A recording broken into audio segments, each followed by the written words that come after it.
They sat in a circle and listened to each other. I went drinking last night. I'm like, hey man, we're 12. 40 adults and teenagers came to the Interactive Museum in Middletown Wednesday night to take part in a town hall-style community forum. The organization Middletown Cares Coalition sponsored the informal discussion that centered on the problems Middletown teens face and what can be done to keep more of them away from the dangers of drugs and alcohol. Many of the teens who spoke said open lines of communication with parents is key.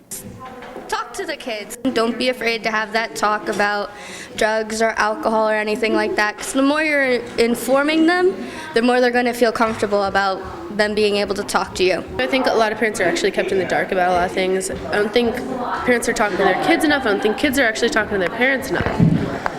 You got to have a pretty open relationship, otherwise you're never going to have a full understanding about what's really going on. We're kids. We mess up. We do our own things sometimes, and we sometimes get carried away, but we learn, and that's the best thing.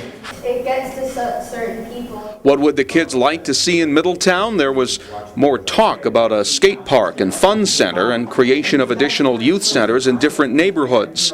And teens say efforts should be made to make more kids aware of existing after-school programs. There's a lot of kids probably in the school who may go home right after school, don't do any sports, they're not involved in anything within the community or nothing like that. So they probably just advertise them more and have kids buy into the programs at Middletown High School.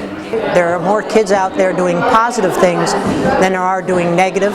Unfortunately, a lot of the negative behaviors make the news and not a lot of the positive. So this is a great time for kids to show off their involvement in their community and how they're connected to their community.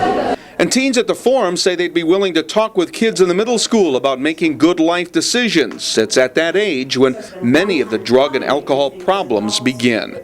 In Middletown, Tracy Baxter, Record Online.